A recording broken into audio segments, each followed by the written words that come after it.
اب ابا کا انتقال ہوتا ہے تو یہ بیٹا شیر بن کے جا کے کھڑا ہو جاتا ہے, کہتا اب ساری جائیداد میری, تم سب کس کو یہاں. اس کی بہن کیا کہتی, کیسے تمہاری, ہماری کیوں نہیں؟ تو کہتا بہنا تم تو نان مسلم ہو, تم نے پہلے مجھے بھگا دیا تھا نا کہ میں مسلمان ہو گیا, اب ہماری باری ہے اور تم کو حصہ نہیں ملے گا. بہن کہتی ہے کیوں نہیں حصہ ملے گا؟ کہا اس لیے کہ تم مسلمان نہیں ہو. تو کہا اس میں کون سی بڑی بات ہے, میں ابھی اسلام قبول کرتی ہوں, اشہد ان لا الہ الا اللہ و اشہد ان محمد رسول اللہ. تو بھائی کہتا نہیں, یہ تو حصہ لینے کے لیے تم اسلام قبول کر رہی ہو. تو یہ بہن بھی عثمان بن عفان کے پاس پہنچ جاتی ہے کیس لے کے, کہا یہ میرا بھائی مجھے حصہ نہیں دے رہا, میں مسلمان ہو چکا ہوں. تو عثمان بن عفان رضی اللہ تعالیٰ عنہ تحقیق کرتے ہیں کہ اس مسئلے میں کیا کیا جائے. عمر رضی اللہ عنہ کا ایک فتویٰ ان کو ملتا ہے کہ بھائی پچھلی عدالتوں میں ایسا کوئی کیس آیا تو کیا فیصلہ ہوا, وہ چیک کرتے ہیں. پتا چلا کہ عمر رضی اللہ تعالیٰ عنہ نے اس کیس میں فیصلہ دیا ہے کہ ایک آدمی کے مرنے کے بعد اس کے پریوار میں سے کوئی آدمی وراثت کی تقسیم سے پہلے مسلمان ہوتا ہے تو اس کو حصہ ملے گا. ایک بار وراثت بڑھ گئی پھر کوئی مسلمان ہوگا تو حصہ نہیں ملے گا. لیکن اگر تقسیمی وراثت سے پہلے مسلمان ہوا ہے تو حصہ ملے گا. یہ بہن کہتی ہے کہ میں تقسیمی وراثت سے پہلے اسلام قبول کر رہی ہوں, اس لیے مجھے حصہ ملنا چاہیے. یہ لڑ جھگڑ کے اپنا حصہ لے کر آتی ہے. تو بھائی کیا کہتا ہے کہ شاہ جو ہے خاصمتنی فی المیراث الی عثمان بن عفان ذهبت بالاول وشارکتنی فی هذا, کہ پہلی دفعہ تو سب لے کے چلی گئی اور دوسری جگہ جب میرا بن رہا تھا, میری بار رہی, تو یہاں بھی حصے دار بن گئی. کچھ نہیں کر پایا بھائی, وہ اپنا حصہ لے کے گئی. تو یہ آپ دیکھیے سلف کی خواتین وہ اپنا حصہ نہیں چھوڑ رہی ہیں. بلکہ ایک آخری واقعہ بیان کرتا ہوں علی رضی اللہ عنہ کے دور کا. علی رضی اللہ تعالیٰ عنہ کے دور میں ایک بھائی کا انتقال ہوتا ہے. اس کی بیوی ہے, اس کی ماں ہے, اس کی 2 بیٹیاں ہیں, اس کے 12 بھائی ہیں اور 1 بہن ہے. اور اس کیس میں وراثت کی تقسیم اس وقت کے سب سے بڑے جج قاضی شرح نے کیا. فیصلہ کسی عام آدمی کا نہیں ہے. قاضی شرح سب سے بڑے جج تھے. پوری دنیا میں سب سے پہلے کورٹ بنوانے والے یہی ہیں. عمر فاروق عزیز سے انہوں نے کہا تھا پہلے قاضی لوگ کہاں فیصلہ کرتے تھے, لوگ اپنے گھر پہ فیصلہ کرتے تھے, کہیں بیٹھ کے چوراہے پہ فیصلہ کرتے تھے, مسجد میں بیٹھ کے فیصلہ کرتے تھے. تو قاضی شرح نے کہا نہیں, باقاعدہ ایک عدالت ہونی چاہیے جہاں فیصلہ ہو. تو انہوں نے عدالت سب سے پہلے پوری دنیا میں انہوں نے بنوائی تھی, یہ قاضی شرح. اور یہ فیصلے میں اتنے ماہر تھے کہ کسی بھی خلیفہ نے ان کو معزول نہیں کیا. عمر فاروق نے ان کو خلیفہ بنایا تھا, یہ ان کے دور میں خلیفہ بنے رہے. علی رضی اللہ عنہ کا دور آیا خلیفہ بنے رہے, حسن کا دور آیا خلیفہ بنے رہے, معاویہ کے دور جج بنے رہے, معاویہ کا دور آیا جج بنے رہے, یزید کا دور آیا جج بنے رہے. یہ 60 سال تک قاضی بنے رہے, کسی نے ان کو نہیں ہٹایا, تک کہ حجاج بن یوسف نے بھی نہیں ہٹایا. آخر میں جب ان کی عمر زیادہ ہوگی انہوں نے خود ریزائن کیا کہ اب میرے بس کی بات نہیں ہے. ان کا فیصلہ اتنا بہترین ہوتا تھا, کسی نے ان کے ساتھ کوئی چھڑکھڑی نہیں کیا. بہت بڑے, اتنا بڑا جج فیصلہ دے رہا وراثت کے مسئلے میں, اور مرنے والے نے بھائی نے 600 دینار چھوڑا تھا. دینار سونے کا سکہ, 600 دینار بہت زیادہ ہوتا ہے. تو جب 600 دینار قاضی شرح نے بانٹا تو بہن کو صرف 1 دینار ملا. 600 میں سے کتنا ملا بہن کو؟ 1. اب اس کو تسلی نہیں ہوئی, اس نے قاضی شرح جیسے جج کے فیصلے کو چیلنج کر دیا اور علی رضی اللہ تعالیٰ عنہ کے پاس گئی. وراثت کی کتابوں میں مسئلہ المسئلہ الدیناریہ کے نام سے لکھا رہتا ہے. وہاں گئی علی رضی اللہ کے پاس اور کہتی ہے کہ قاضی شرح نے تقسیم کیا وراثت اور 600 دینار میرے بھیا چھوڑ کے گئے تھے, سب نے اچھا خاصا لیا, ہمیں صرف 1 دینار. علی رضی اللہ عنہ سمجھ گئے کہ قاضی شرح غلطی تو نہیں کر سکتے, اتنا بڑا جج غلطی تو نہیں کر سکتا. تو پوچھا, کہا یہ بتاؤ کہ تمہارے بھیا کیا انتقال ہوا ہے, ان کی 2 بیٹیاں تھیں, کہاں؟ کہا بیوی بھی تھی, کہاں؟ ہاں. کہا اماں بھی ہے, کہاں؟ ہاں. کہا تمہارے 12 بھائی ہیں, کہاں؟ ہاں. کہا تم اکیلی بہن ہو, کہاں؟ ہاں. کہا تب قاضی شرح نے بالکل صحیح فیصلہ کیا ہے, لم یظلم کا شرح, شرح نے کوئی ظلم نہیں کیا ہے, چپ چاپ آپ چلی جاؤ. پھر اس کو سمجھایا, اصل میں اس کو سمجھ میں نہیں آ رہا تھا کیلکولیشن. اس مسئلے میں فیصلہ صحیح تھا. دیکھیے 600 دینار تھا, سب سے پہلے بیٹیوں کا حصہ دیا جائے گا تو کتنا حصہ ہوگا؟ قرآن نے کہا فَإِن كُنَّ نِسَاءً فَوْقَ الثَّنْتَيْنِ فَلَهُنَّ ثُلُثُ مَا تَرَكَ. اگر بیٹیاں 2 یا 2 سے زیادہ ہوں تو ان کو 2/3 ملے گا. 600 دینار میں سے 2/3 بیٹیوں کو دیں تو کتنا جائے گا؟ 400 دینار جائے گا. کتنا؟ 400 بیٹیوں کو چلا گیا, بچا کتنا؟ 200. ماں کا حصہ کتنا ہے؟ قرآن نے کہا کہ وَلِأَبْوَيْهِ لِكُلِّ وَاحِدٍ مِّنْهُمَا السُّدُسُ مِمَّا تَرَكَ إِن كَانَ لَهُ وَلَدٌ, کہ اگر مرنے والے کی اولاد ہے تو ماں باپ میں سے ہر ایک کا 1/6 چھٹا حصہ ماں کو جانا چاہیے. 600 دینار میں سے چھٹا حصہ ماں کو دیں گے تو پورا 100 دینار ماں کو چلا جائے گا. بچا کتنا؟ 100. اب قرآن ہی نے کہا ہے کہ مرنے والے کی اگر اولاد ہے تو اس کی بیوی کا حصہ 1/8, وَلَهُنَّ الثُّمُنُ 1/8 ہے بیوی کی اگر اولاد ہے تو, یا اولاد ہے تو 8واں حصہ اگر بیوی کو دے دیں گے تو 600 کا 8واں 75 ہوتا ہے. تو 100 میں سے 75 چلا گیا بیوی کو, بچا کتنا؟ 25 دینار. اور 12 بھائی ہے اور ایک بہن ہے. بھائی بہنوں کو کیسے بٹے گا؟ سورہ نساء کی آخری آیت میں اللہ فرماتا ہے وَإِنْ كَانُوا إِخْوَةً رِجَالٌ وَنِسَاءٌ فَلِلذَّكَرِ مِثْلُ حَظِّ الْأُنثَيَيْنِ, اگر مرنے والے کے بھائی بہن ہو تو بھائی کو جو ملے گا بہن کے ڈبل ملے گا. تو 12 بھائی ہیں, 12 کا ڈبل کتنا ہوتا ہے؟ 24. 25 دینار تک 24 اٹھا کے 12 بھائیوں کو دے دیا, بچا کتنا؟ 1 دینار. یہ 1 دینار اٹھا کے اس کی بہن کو دیا. تو یہ سارے فیصلے قرآن کی آیت کے مطابق ہوتے ہیں, یہاں کسی حدیث کی ضرورت نہیں. ایک ایک وارث کے حصے پر ایک ایک آیت موجود ہے. قاضی سرے نے بالکل صحیح فیصلہ کیا, لیکن اس بہن کو تسلی نہیں ہو رہی تھی کہ 600 دینار, کوئی 400 لے رہا ہے, کوئی 100 لے رہا ہے, کوئی 75 لے رہا ہے, کوئی 2 لے رہا ہے, مجھے صرف کیلکولیشن نہیں آتا تھا اس کو. پھر بھی جا کے سب سے بڑی عدالت نے چیلنج کر دیا, حالانکہ اس کا کیس خارج کر دیا گیا. لیکن آپ اس میں سبق ہے عورتوں کے لیے نا, یہ وہ عورتیں ہیں جو کنفیوز تھیں, پھر بھی کوئی اپنا حصہ لے کے آ رہی ہے, کوئی کم سے کم مقدمہ کر رہی ہے. اور آج کی عورتوں کو کوئی کنفیوژن بھی نہیں ہے, قرآن میں واضح دلیل موجود ہے, پھر بھی اپنا حصہ نہیں مانگ رہی ہے. تو ان کی غلطی, اپنا حصہ مانگنا چاہیے, اپنا حصہ ان کو چھوڑنا نہیں چاہیے. اور میرے بھائیوں, تو بہنوں کی غلطی ہے, بھائیوں کی بھی غلطی کیا ہے؟ ان کی سب سے بڑی غلطی ہے کہ وہ سمجھتے ہیں کہ اگر ہم نے اپنی بہنوں کو نہیں دیا, بہنوں نے چھوڑ دیا اپنا حصہ, تو ہمارا ہو گیا. تمہارا نہیں ہو جائے گا بھائی. وہ جب تک بہنیں اپنا حصہ وصول کر کے باقاعدہ قانونی طور پر تمہارے حوالے نہ کرتے ہو, تمہارا نہیں ہوتا.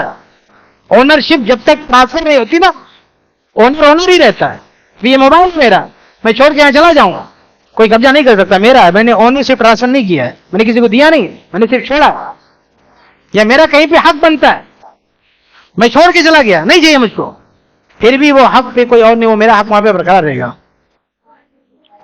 تو یہ جو بہنیں کہتی ہیں نا کہ ہم کو نہیں چاہیے, ان کے اتنا کہہ دینے سے بھی بھائی کا نہیں ہو جائے گا. جو کہتے ہیں نا بہنوں نے معاف کر دیا, معاف کر دینے سے بھائی کا نہیں ہوگا, کیونکہ یہ لازمی حق ہے, یہ معاف کرنے سے معاف نہیں ہوتا ہے. صحیح بخاری کی ایک حدیث سناتا ہوں, پھر بعد میں ختم کرتا ہوں. صحیح بخاری کی حدیث جس سے آپ نے میرے خیال سے بار بار سنا ہوگا, کوئی نئی حدیث نہیں ہے.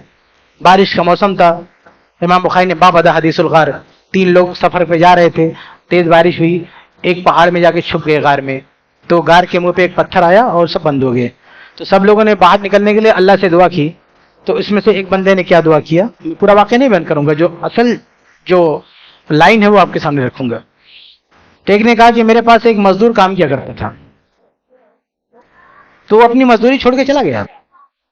ابن حجر رحمہ اللہ نے دوسری روایت نکل گئی شرح میں کہ اصل میں مالک سے اس نے جھگڑا ہو گیا تھا, تھوڑا سا انبن ہو گئی, تو وہ غصے میں چھوڑ کے چلا گیا. کہا ہم کو نہیں کیا, رکھ تیرے پیسہ ہم کو نہیں چاہیے. اس کا حصہ کچھ زیادہ بن رہا تھا اور کم دے رہا تھا. تو اس نے کہا کہ بھائی لینا ہمیں چاہیے تو پورا چاہیے, ورنہ ہمیں کچھ نہیں چاہیے. تو یہ بول کے چلا گیا وہ. اب کئی عرصے کے بعد یہ دوبارہ آتا ہے اپنے اس مالک کے پاس اور کہتا ہے کہ وہ جو مزدوری میں چھوڑ کے گیا تھا نا, مجھے واپس دے دو. اس واقعے کو کون بیان کر رہا ہے؟ اللہ کے رسول بیان کر رہے ہیں. کہا کہ مجھے واپس کر دو. اب اس مالک نے سمجھا کہ یہ آدمی صرف اپنی مزدوری لینے نہیں آیا, یہ تو پریشان حال معلوم ہوتا ہے, کیونکہ جو کئی سالوں تک اپنا پیسہ چھوڑ کے بیٹھا ہوا تھا, آج اگر مانگنے آیا اس کا مطلب یہ پرابلم ہے. ابھی میرا کسی کے پاس 100 روپیہ پڑا ہو اور میں 10 سال سے نہیں مانگ رہا ہوں, 10 سال سے بعد جاؤں کہ بھیا ذرا 100 روپیہ دیا تھا 10 سال پہلے دے دو, اس کا مطلب مجھے صرف 100 روپیہ نہیں چاہیے, میں بہت پریشان ہوں. تو یہ جو مالک تھا وہ سمجھ گیا کہ یہ بڑا پریشان ہے, تو اس نے اس کی مدد کا خوبصورت بہانہ بنایا. کیا کہا کہ یہ جو پیسہ چھوڑ کے گئے تھے نا, اس کو میں نے انویسٹ کر دیا, اور یہ سب بھیڑ بکریاں گائے وغیرہ جو ہے نا سب ہانک کے لے جاؤ, تمہارا ہے. تو بخاری کے الفاظ وہ خود کہتا ہے تستہزئوا بی، آپ مذاق کر رہے ہیں؟ ارے بھائی چھوٹے موٹے جو اجرت ہے وہ دے دو. کہا نہیں مذاق نہیں ہے بھائی، سب تمہارا لے کے جاؤ. وہ لے کے چلا گیا. یہ اس نے نیک کام کیا ہیلپ کے طور پر. اس نے مزدوری اس کی اتنی، یہ سب اس کا نہیں تھا جو انویسٹ کرنا، یہ اس کا تھا، مالک کا تھا، لیکن اس نے مدد کرنے کا ایک خوبصورت بہانہ بنایا کہ اس کی مدد بھی ہو جائے، اس کے فیل بھی نہ ہو کہ ہم خیرات دے رہے ہیں. اب جب یہ غار میں پھنستا ہے تو اللہ کو پکارتا ہے کہ اللہ وہ جو میں نے خوبصورت طریقے سے مدد کی ہے. الفاظ کے ابن حجر نے الفاظ نقل کیے دوسرے طریقے میں کہ وَلَوْ شِئْتُ لَمْ أُؤْتِهِ إِلَّا الْأَوَّلِ، اے اللہ اگر میں چاہتا تو اس کی جو مزدوری بنتی تھی اتنا ہی دیتا، زیادہ دینے کی ضرورت نہیں تھی، لیکن اے اللہ میں نے اس کی مدد کرنے کے لیے سب کو دے دیا. اگر یہ تجھے خوش کرنے کے لیے میں نے کیا ہے، یہ چٹان کھسکاتے چٹان کھسک جاتی ہے. اس واقعے کو کون بیان کیا؟ نبی صلی اللہ علیہ وسلم نے اس واقعے کو بیان کرتے ہوئے نہیں کہا کہ جب چھوڑ دیا تھا، معاف کر دیا تھا، دوبارہ کیوں مانگنے آ گیا؟ نبی نے کہا نہیں کہا. اس واقعے سے پتہ چلتا ہے کہ اگر بہنیں بھی آپ کے پاس چھوڑ کے چلی گئی ہیں، وہ 10 سال کے بعد آگے کھڑی ہو جائیں، بھیا ہمارا دو دینا پڑے گا. سمجھ؟ یہ 3 غار والا واقعہ جو 10 بار آپ نے سن چکے، لیکن اس میں بہت سارے مسائل ہیں، حدیثوں سے مسئلے معلومات ہیں. تو یہ اسی لیے دیکھیے ایک کتاب ہے الموسوعہ الفقہیہ الکویتیہ، اس میں لکھا ہوا کہ اتفق الفقہاء ان العیان لا تسقط بالاسقاط انما تسقط بالنقل، کہ فقہا کا اس بات پر اتفاق ہے کہ جو آیان جو چیزیں ہیں اس کی وہ چھوڑ دینے سے نہیں چھوٹتی ہے، تو اس کو ٹرانسفر کرنا پڑتا ہے. اگر لیگل پورے طریقے سے بہن ٹرانسفر کر دے، پہلے ریسیو کر کے وصول کر کے ٹرانسفر کر دے بھائی کو تو ٹرانسفر ہے، لیکن ایسے کہتے بھیا رکھ لو ہم کو نہیں چاہیے، ہاں ہم نے معاف کر دیا، اس طرح سے معاف نہیں ہوتا ہے. سمجھ رہے؟ اس لیے پہلے اپنی بہنوں کو حصہ دے دو، بعد میں 2-3 سال کے بعد ان کا من بنتا ہے وہ دے رہی ہیں تو آپ لے سکتے ہیں، لیکن اگر دیے ہوئی معافی نہ بھی یہ سب ڈرامے کرو گے، اس سے تمہارا نہیں ہوتا ہے. وہ بہنوں کا رہتا ہے، وہ بہنیں جب چاہے مانگ سکتی ہیں، بہنوں کے مرنے کے بعد ان کے بیٹے آ کے کلیم کر سکتے ہیں، مانگ سکتے ہیں، آپ کو دینا پڑے گا. اس لیے اس خوش فہمی میں مت رہیں کہ انہوں نے معاف کر دیا تو ہمارا ہو گیا. نہیں، تمہارا نہیں ہو گیا، تم کو دینا پڑے گا، یہ تمہارا نہیں ہوتا معاف کرنے سے. سمجھ رہے ہیں؟ تو یہ غلط فہمی ہماری یہاں. اور یہ بہنیں بھی بلا وجہ یہ معافی کے چکر میں ان کو سوچنا چاہیے کہ تمہارا اگر 10 لاکھ حصہ بنتا ہے، تم کو دینا ہے بھائی کو نا، تو پہلے اپنا حصہ وصول لو. 10 لاکھ دینے کی ضرورت نہیں ہے. ارے 2 لاکھ بھی دے دو تو تمہارے بھیا بھابھی تمہارے قدموں میں پڑے رہیں گے. لیکن تم اپنا حصہ لیے بغیر کہتی ہو چھوڑ دیا نہیں چاہیے، تو تمہاری بھابھی تمہارے بھیا تمہارا احسان نہیں مانتے، سوچتے ہیں یہ ان کا حق ہے. لیکن بہنیں کیا کریں، 10 15 20 لاکھ جو بنتا ہے اس کو لے لیں. 2 سال کے بعد 10 15 لاکھ دینے کی ضرورت نہیں ہے، صرف 1 لاکھ دے دے بھیا بھابھی کو، یہ دونوں قدموں میں گرے رہیں گے. 10 لاکھ دینے کی کیا ضرورت ہے؟ بھیا بھابھی کا پیار چاہیے، پیار کے لیے 1 لاکھ روپیہ کافی ہے، لیکن صحیح طریقے سے دو آپ. لیکن یہ جو شروع میں آپ نے چھوڑ دیا، یہ 1 لاکھ نہیں، 10 لاکھ نہیں، 1 کروڑ بھی دے دو، تمہارا بھیا تمہارا بھابھی تمہارے کوئی احسان نہیں مانیں گے. اس لیے جو احسان نہ مانو اس پہ احسان نہیں کرنا چاہیے. احسان سب مانیں گے جب کلیم کر لو، اپنا حصہ لے لو، اپنے نام کر لو، بعد میں کچھ دے دو، خوش رہیں گے. اس لیے بہنوں کو بھی پیچھے نہیں رہنا چاہیے. اب میں بات ختم کرتا ہوں، کافی وقت ہو گیا. آخری بات جو ہو سکتی ہے وہ یہ کہ اگر یہ بہت ساری چیزیں ہیں، لیکن میں نے کچھ باتیں جتنی ہو سکتی تھی میں نے آپ کے سامنے رکھا، کافی وقت ہو گیا. آخر میں ہمیں یہ بھی جاننا بہت ضروری ہے کہ اگر ہم اسلامی تعلیمات پر عمل نہیں کریں گے، قرآن و حدیث کے مطابق وراثت پر نہیں چلیں گے، تو اس کا انجام کیا ہوگا؟ تو سورہ نساء میں جہاں اللہ تعالیٰ نے وراثت کے قوانین بتائیں، وہیں اللہ فرماتا ہے کہ تلک حدود اللہ، یہ اللہ اس کے رسول کے قوانین ہیں، یہ اللہ کے قوانین ہیں وراثت کے، یہ اللہ کی حدیں.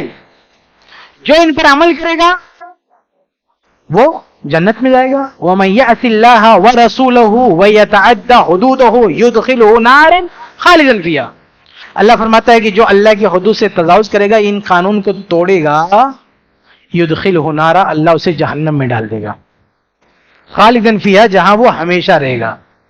یہ بہت سخت تعبیر ہے کہ خودکشی کرنے والے کے لیے، ان جیسے لوگوں کے لیے تعبیر آتی ہے، کہ مشرک کے لیے تعبیر آتی ہے، لیکن وہ تو مخلد فی النار رہے گا. اس کے بارے میں اہل علم نے کہا ہے کہ اگر کفر نہیں کیا ہے تو مکھ سے طویل مراد ہے، خلد سے. لیکن یہ بات بہرحال قرآن کی یہ تعبیر ہے کہ نہ صرف جہنم میں رہے گا بلکہ وہ ہمیشہ رہے گا. یہ کوئی چھوٹی موٹی بات نہیں ہے، بہت بڑی بات ہے. اس لیے وراثت کا مسئلہ آپشنل نہیں ہے. یہ اللہ تعالیٰ نے وعید سنائی ہے کہ کسی کا آپ نے حق مال لیا وراثت میں تو آپ جہنمی ہو جاؤ گے. اللہ کے نبی صلی اللہ علیہ وسلم بے شمار حدیثیں، اسے سنانے کا وقت نہیں ہے، بس ایک حدیث سناتا ہوں. اللہ کے نبی، اس سے آپ اندازہ کریں کہ اللہ کے نبی صلی اللہ علیہ وسلم نے جو وراثت کے مسئلے میں ڈرایا لوگوں کو تو حال کیا ہوا. صحیح بخاری کا حدیث ہے نا کہ انکم تختصمون الیہ، تم لوگ اپنے جھگڑے میرے پاس لے کر آتے ہو سکتا ہے کوئی چرزبان ہو، لعل بعضکم ان یکون الحن ببعض الحن بحجتہ من اخیہ، ہو سکتا ہے تم میں سے کوئی اپنے بھائی سے زیادہ چرب زبان ہو تو اس کے باتوں میں آ کر میں اسے اس کے بھائی کا حصہ دے دوں. اگر میں نے ایسا دے دیا تو میں اسے آگ کا ٹکڑا دے رہا ہوں. یہ نہ سوچے کہ نبی نے دیا تو لے لے، میں کنفیوز ہو کے دے سکتا ہوں، لیکن تمہیں تو معلوم نا تمہارا نہیں ہے. تو دو بھائی اپنا مسئلہ لے کے نبی کے پاس آئے. یہ جملہ اللہ کے نبی نے کب کہا تھا؟ یہ دو بھائی مسئلہ لے کر آئے تھے اور مسند احمد میں ہے فی مواریث بینہما، یہ وراثت کا مسئلہ تھا. دو بھائی وراثت میں لڑ رہے تھے، اللہ کے نبی کے پاس آئے، کسی کے پاس کوئی دلیل نہیں، کوئی ثبوت نہیں، کوئی ایویڈنس نہیں. تو اللہ کے نبی صلی اللہ علیہ وسلم بھی پریشان تھے کہ کیسے فیصلہ کریں، کوئی ایویڈنس نہیں، کوئی دلیل نہیں. تو اللہ کے وسلم نے ڈرایا، آخرت کا خوف دلایا کہ دیکھو ہمیں نہیں پتا لیکن تمہیں تو پتا ہے نا کہ کس کا ہے، اس لیے اللہ سے ڈرو. اگر میں دے دوں گا تو یاد رکھنا کہ تمہارا نہیں ہوگا نا، جس کو دوں گا اس کا نہیں ہے. تو یہ نہ سوچنا نبی نے دے دیا تمہارا ہو گیا، یہ اللہ کے ہاں یہ آگ بنے گا. آگ آج بیٹا کیا سمجھتا ہے کہ کورٹ سے ہم نے لے لیا، ہمارے نام ٹرانسفر ہو گیا، ہمارا ہو گیا. یہاں اللہ کے نبی کرے گا میں دے دوں تو بھی تمہارا نہیں ہوگا اگر کسی اور کا اٹھا کے. تو ایک کورٹ کے دینے سے یا ٹرانسفر ہونے سے کیسے ہو جائے گا؟ تو اللہ کے نبی جب ڈرایا نا تو دونوں بھائی جو ابھی کہہ رہے تھے کہ ہمارا ہے، جب اللہ کے نبی نے ڈرایا تو دونوں کیا کرنے لگے؟ اللہ کے رسول ہمارا نہیں، اس کو دے دو. وہ کرے نہیں، اس کو دے دو. جب دونوں کو جہنم کا خوف پیدا ہوا دونوں کے دلوں میں تو اللہ کے نبی کے سامنے دونوں کہہ رہے ہیں کہ اللہ کے رسول ہمیں سے ہمیں نہیں چاہیے، اس کو دے دو. وہ کرے اس کو دے دو. تو اللہ کے نبی صلی اللہ علیہ وسلم نے مسئلہ کیسے حل کیا؟ کہا اذهبا فاقتسما ثم استهما، کیسا کرو یہ لے جاؤ اور پھر اس کا دو حصہ کر لو، پوری پراپرٹی کا دو حصہ کر لو، آدھا تم لے لو آدھا تم لے لو. اور دو حصہ کرنے کے بعد ایٹی ڈال لو، قرآن اندازی کر لو کہ ادھر کا حصہ کون لے گا ادھر کا حصہ کون لے گا. کیونکہ کبھی کبھی کیا ہوتا ہے دو حصہ کرنے کے بعد بھی جھگڑا ہوتا ہے، میں ادھر کروں گا میں ادھر کروں گا. تو اللہ کے نبی سب نے فرمایا کہ دو برابر برابر حصے کر لو، اس کے بعد قرآن اندازی کر لو کس کے حصے میں کیا آتا ہے، اس طرح سے جا کے مسئلے حل کر لو. تو یہ اللہ کے نبی صلی اللہ علیہ وسلم باقاعدہ خوف دلاتے تھے جو کسی کا حصہ لے لیتے تھے. اس لیے میرے بھائیو یہ کوئی چھوٹا موٹا مسئلہ نہیں ہے، یہ چھوٹی موٹی بات نہیں ہے. آخرت میں آپ کو اگر آپ نے اپنی بہن کا حصہ لے لیا ہے تو آخرت میں جب اللہ انصاف کرے گا آپ کو جہنم مل سکتی ہے، اور آپ کی نماز روزہ جو بھی عبادتیں سب اٹھا کے اللہ تعالیٰ آپ کی بہن کو دے دے گا. یہ بھی صحیح مسلم کی حدیث ہے کہ اللہ، بلکہ بخاری میں بھی ہے کہ اللہ تعالیٰ قیامت کے دن جب ظالم مظلوم کے بیچ میں فیصلہ کرے گا تو وہاں کوئی مال نہیں ہوگا کہ جرمانہ لگا، وہاں نیکیاں ہوں گی. تو مظلوم کا حق کیسے پورا کرے گا اللہ؟ ظالم کی نیکیاں چھین چھین کے مظلوم کو دے گا. اور اگر کوئی بدنصیب بھائی ایسا ہے جس کے پاس نیکیاں نہیں ہیں تو اللہ تعالیٰ انصاف ایسے کرے گا کہ مظلوم کے گناہ اس پر لاد دے گا، گناہ اس پر لاد دے گا. اس لیے میرے بھائی بہت بڑا گناہ ہے، اسے ہمیں سمجھنا چاہیے. صرف ہمیں نہیں، صرف بھائیوں کا نہیں، سماج کو سمجھنا چاہیے. سماج بھی آج ایسے لوگوں کو گنہگار نہیں مانتا ہے. یہ میرا موبائل ہے، اگر ایک کوئی چوری کرے اور میں دیکھ لوں چور کو، چلاؤں چار آدمی سامنے دیکھو میرا موبائل چوری کر رہا تھا، لوگ اس کو پیٹنے لگ جائیں گے، جبکہ 10-20 ہزار کا موبائل ہے. 10-20 ہزار کی موبائل چوری کرنے والا پیٹ جائے گا، یہ سماج اس کو پیٹ دے گا. لیکن اگر کوئی بہن کہے 10-20 ہزار نہیں، کہے کہ ہمارا بھائی 10-20 لاکھ لے چکا ہے، کوئی اس کو مارنے کے لیے نہیں آئے گا. یہ سماج اندھا گونگا بہرا بن چکا ہے. چھوٹی معمولی سی چیز کوئی چوری کرتا ہے تو بہت غیرت دکھاتا ہے، گناہ کا کام ہوا. کوئی لاکھوں چوری کر لیتا ہے، یہ سماج کو فرق نہیں پڑتا. کتنے لوگ میرے بھائیوں لوگوں میں سوال کرتے علماء سے، کہتے مولوی صاحب فلاں آدمی سود کھاتا ہے، اس کی دعوت میں جانا چاہیے؟ یہ کوئی نہیں پوچھتا کہ فلاں آدمی بہن کا حصہ کھا کے بیٹھا ہوا ہے، اس کی دعوت میں جانا چاہیے. یہ سوال لوگ نہیں کرتے. یہ ہمارا سماج ہے. ایک بندے نے مجھ کو کال کیا، کہا مسجد کا ٹرسٹ بنا ہوا ہے، اس ٹرسٹی میں کچھ ایسے لوگ ہیں جو سودی کاروبار کرتے ہیں، کیا مسجد کے ٹرسٹ میں ان کو رہنا چاہیے؟ میں نے کہا آپ کے ابا زندہ ہے کہ نہیں زندہ ہے؟ میں نے کہا نہیں، فوت ہو چکے. میں کہا وراثت بٹ گئی، بہنوں کو آپ نے حصہ دے دیا؟ کہا نہیں دیا. میں کہا سب سے پہلے اپنا نام نکال کے باہر کرو وہاں سے. ہاں تم وراثت کھا کے بیٹھے ہوئے ہو اور آئے فکر جتانے کے لیے کہ فلاں آدمی سودی کاروبار کر رہا ہے، وہ مسجد کے ٹرسٹ میں، تو کیسے رہے گا بھائی؟ تو مسجد کی ٹرسٹ میں کیسے رہے گا اپنی بہن کا حصہ کھا کے بیٹھا ہوا؟ یہ آپ جو ذہنیت کیا ہے، ہمارے سماج کی ذہنیت کیا ہے کہ سود کھانے والا پاپی، یقیناً پاپی ہے، یقیناً گنہگار ہے، لیکن ایسے ہی وراثت کھانے والا بھی گنہگار ہے. لیکن ہمارا سماج اسے کرمنل مانتا ہی نہیں، اس کو عزت دیتا ہے، اس کو ریسپیکٹ دیتا ہے، اس کے بغل میں بیٹھ کے کھاتا ہے، کوئی فرق نہیں پڑتا. لیکن یہ سمجھ لے کہ یہ سود کھا رہا ہے تو گھن محسوس کرے کہ سود کھو رہے ہیں، حرام کھاتا ہے. اور جو وراثت کھا کے بیٹھا وہ حرام خور نہیں ہے.